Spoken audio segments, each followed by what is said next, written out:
What's up, boys? It's me again, here with another video. This is I don't my title is like BPD benefits and drawbacks.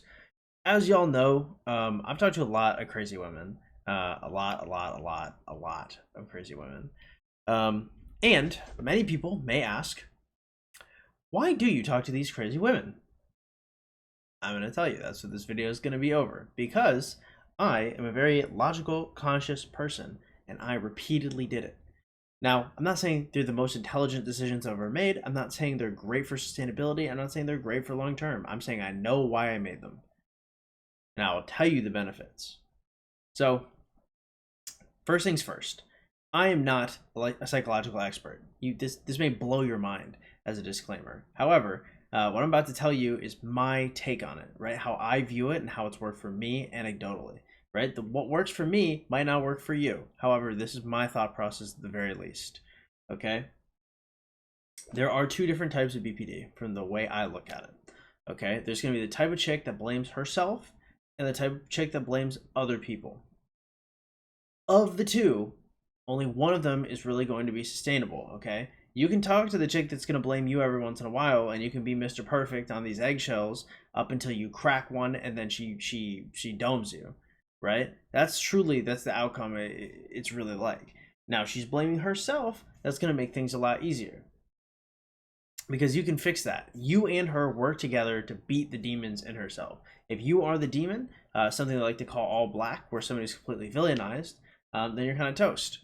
BPD, as I understand it, is a trauma response generally to really bad relationships, whether they be like familial or like actual like love relationships, and it is a simplification of complex processes. So essentially, instead of having to think of like all the motivations and all the experiences that one person might have to explain a set of behaviors or decisions, somebody with BPD will look at either themselves or somebody else and think, okay, this person bad. This person does things because they're bad, because they want to hurt me and abandon me. They want to do these things. And it's the only reason why they would do them, right? So simplification of really complex things to black and white, and that's BPD. How could this possibly have benefits? I know that's what you're thinking, right? The first thing is these type of people will love like almost no other love you can experience, bro. It is one of the most addicting things you could probably engage with. There's a level of idolization to where you're like a god in their eyes. Like no one will probably ever be able to love you like somebody with BPD will, which is very interesting, because that's something that they might tell you. They might say like, no one will ever love you like I can, or something like that. And to some extent, they could almost be right. In some cases, it may actually be very difficult for anybody else to ever come to putting you on that kind of pedestal. Another thing is, somebody has BPD, you have way more control over this person, way more control, assuming they're not having an episode. If they're having some kind of BPD episode, yeah, you might be, hey, you're gonna lose some control.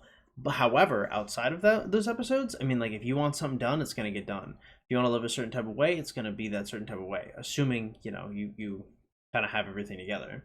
Another thing it gives you is security. Someone with BPD, I guess it depends on what you classify as security, but somebody with BPD is never truly done with you, ever. If they're the people pleasing type of BPD, they will always be back in some capacity. They might yell at you, they might scream at you, they might say the worst things humanly possible, and they might block you. And then 2 months later, they might hit you up again, such as life, right? So these are some benefits to engaging with people with BPD, right? These are some of the things that might be very addicting. Those are really quick, and I didn't give a ton of explanation on all of them, but it's pretty self-evident for why you'd want to be idolized or why you'd want complete control. It's pretty self-evident on why you'd want security in terms of their attention and memories, right? Into the negative things, okay? One of the biggest things here is people with BPD get bored and they blow stuff up all the time. You know how they say like an idle mind or idle hands are the devil's playthings? That is never more the case than somebody with BPD. For somebody with BPD to like successfully like function, especially within a relationship, they have to have like a job or something full time to where they're always doing stuff. Because if they ever sit down and take a breath they're going to start thinking about things that they regret, things that they don't like about themselves, and things they don't like about you. And quite often, if they are the blame you type, they're going to think about the things that they don't like about themselves, and they're going to blame you for those things. And then you are the villain, and believe me, it's not going to be great.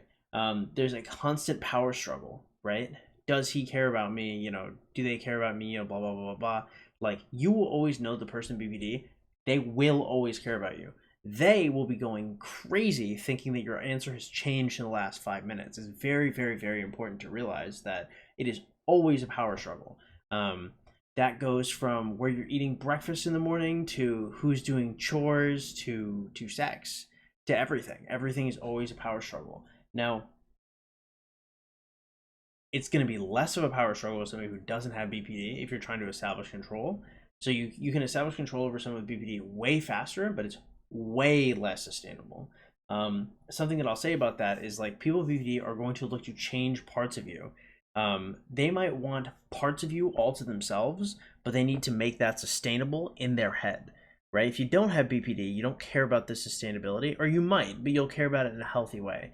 For them, sustainability is enslaving you, putting under the chains of stagnation. They don't want you stronger. They don't want you more fit. They don't want you doing anything that might jeopardize your relationship with them, right? So you are nerfing yourself, engaging with people with BPD. And the final thing I'll put on this is compromise.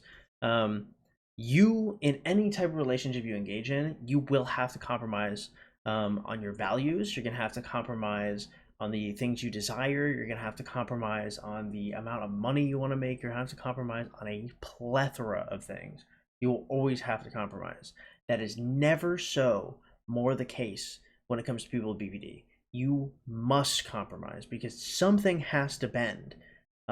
You, as a non-BPD haver, not even saying mentally sane, can bend.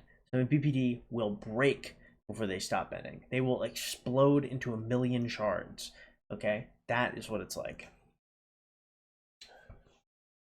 I will say this. Currently, the person I'm talking to does not have BPD.